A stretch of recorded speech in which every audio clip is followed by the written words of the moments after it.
ಸ್ನೇಹಿತರೆ, ಶೈಲೇಜ್ ಮೇವಣ್ಣು ತರಿಸಿದೆ 2 bag.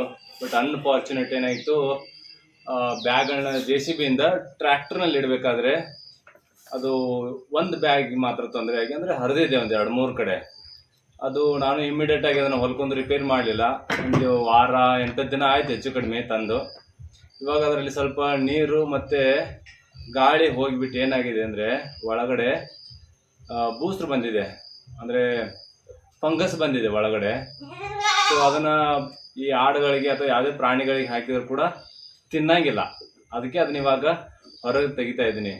But ನೀವೇನಾದರೂ ಈ ಶೈಲೇಜ್ ಬ್ಯಾಗನ್ನು ತರಿಸಿದ್ರೆ ಯಾವುದೇ ರೀತಿ ಆ ಪ್ಲಾಸ್ಟಿಕ್ ಅಥವಾ ಮೇಲ್ಗಡೆ ಚೀಲ ಯಾವುದೇ ರೀತಿ ಕಟ್ ಆಗಲಾರ್ದಂಗೆ ತರೋದು ಒಳ್ಳೆಯದು. ತಂದ ನಂತರ ಇಮ್ಮಿಡಿಯೇಟಾಗಿ ರಿಪೇರಿ ಮಾಡ್ಕೊಳ್ಳಿ. ಒಂದು ವೇಳೆ ಹರಿದಿತ್ತಂದರೆ ನೀವು ಸ್ವಲ್ಪ ದಿನ ಬಿಟ್ಟರೆ ಒಳಗಡೆ ಎಲ್ಲ ಫಂಗಸ್ ಬರೋಕತ್ತಿ ಬಿಡುತ್ತೆ. ಆನಂತರ ಯಾವುದೇ ರೀತಿ ಪ್ರಾಣಿಗಳು ತಿನ್ನಲ್ಲ, ಅದನ್ನ ತಂದು ವೇಸ್ಟ್ ಆಗಿಬಿಡುತ್ತೆ. ಬರ್ರಿ ಇಲ್ಲಿ ತೋರಿಸ್ತೀನಿ ಯಾವ ರೀತಿ ಫಂಗಸ್ ಬಂದಿದೆ ಅಂತೇಳಿ.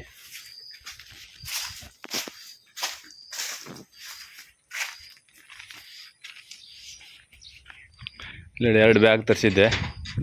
ಬಟ್ ಅದರಲ್ಲಿ ಒಂದರಲ್ಲಿ ಈ ಥರ ಪ್ಲಾಸ್ಟಿಕ್ ಕಟ್ ಆಗಿತ್ತು. JCBಯಿಂದ ಟ್ರ್ಯಾಕ್ಟರ್ನಲ್ಲಿ ಎತ್ತಿಡಬೇಕಾದ್ರೆ ಸೊ ಸ್ಮೆಲ್ ಬರ್ತಾಯಿದೆ ಸ್ವಲ್ಪ ಮಟ್ಟಿಗೆ.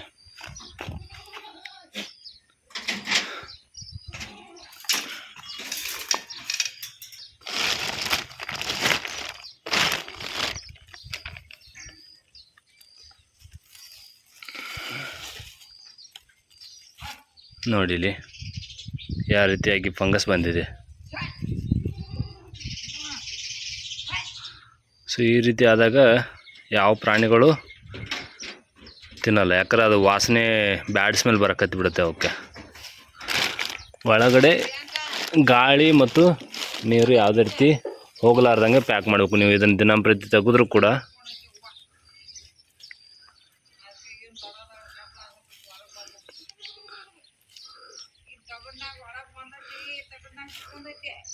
ಶೈಲೇಜ್ ಬ್ಯಾಗ್ ಅಂತಂದರೆ ತುಂಬ ಸುರಕ್ಷಿತವಾಗಿ ಗಾಳಿ ಮತ್ತು ನೀರು ಯಾವುದೇ ರೀತಿ ಒಳಗಡೆ ಹೋಗಲಾರ್ದಂಗೆ ತರಬೇಕು. ನೋಡಿ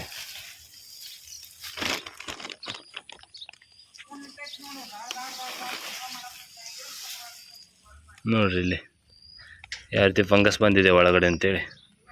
ಇದಕ್ಕೆ ನಾವು ಕುಮ್ಸ್ ಬಂದಿದೆ ಅಂತ ಕರಿತೀವಿ ಆ್ಯಕ್ಚುಲಿ. ಇದನ್ನು ಹಾಗೆ ಬಿಟ್ಟು ಅಂದರೆ ಒಳಗಡೆ ಇದು ಪಕ್ಕಕ್ಕಿರೋ ಚಲೋ ಮೇವಿಗೂ ಕೂಡ ಅದು ಹಬ್ಕೊಳ್ತಾ ಹೋಗುತ್ತೆ. ಸೊ ಸಾಧ್ಯದಷ್ಟು ಬೇಗನೆ ಅದನ್ನು ತೆಗೆದು ಎಲ್ಲಿ ಹರಿದಿದೆ ಅದನ್ನು ರಿಪೇರಿ ಮಾಡಿಬಿಡಬೇಕು. ತುಂಬ ಬೆಳೆದೋಗಿಬಿಟ್ಟಿದೆ ಒಳಗಡೆ ಇದೆ ಆ್ಯಕ್ಚುಲಿ.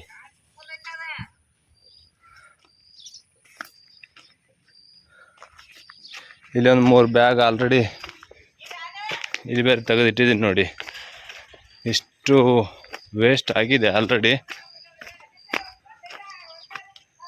ಇಲ್ಲಿ ನೋಡಿ ಇಲ್ಲಿ ಎಷ್ಟು ತೆಗೆದಿಟ್ಟಿದ್ದೀನಿ. ಇವೆರಡು, ಇದೊಂದು, ಅಲ್ಲಿ 2 ಇದೆ. ಬಟ್ ಇನ್ನೂ ಅದರಲ್ಲಿ ಇನ್ನೂ ಒಂದು ಈ ಥರದ್ದು 5-6 ಟ್ರೇ ತುಂಬ ಹೋಗುತ್ತೆ ಅಂತ ನನ್ನ ಅನಿಸಿಕೆ. ಶೈಲೇಜ್ ಬ್ಯಾಗ್ ಅಂತಂದರೆ ಎಲ್ಲಿ ಕಟ್ ಆಗಲಾರ್ದಂಗೆ ನೋಡ್ಕೊಳ್ಳಿ. ನೀವು ಡೈಲಿ ಮೇವು ತೆಗೆದ್ರೂ ಕೂಡ ಇಲ್ಲಿ ಓಪನ್ ಮಾಡಿ ಮತ್ತೆ ಮೇವು ತಗೊಂಡ ನಂತರ ಇಮಿಡಿಯೇಟಾಗಿ ಪ್ಯಾಕ್ ಮಾಡಿ, ಅಂದರೆ ಒಳಗಡೆ ಇರೋ ಮೇವು ಯಾವುದೇ ರೀತಿ ಹಾಳಾಗಲ್ಲ.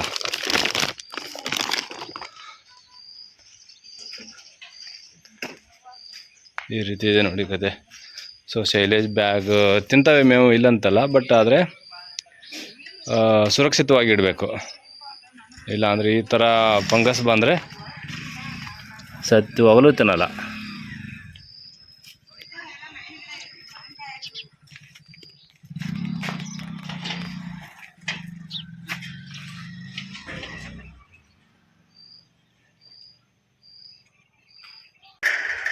ಸೊ ಸ್ನೇಹಿತರಿಗೆ ಗೊತ್ತಾಯ್ತಲ್ಲ ಶೈಲೇಜ್ ಬ್ಯಾಗ್ಗಳನ್ನ ನಾವು ಯಾವ ರೀತಿ ಸುರಕ್ಷಿತವಾಗಿ ಇಡಬೇಕಂತೇಳಿ.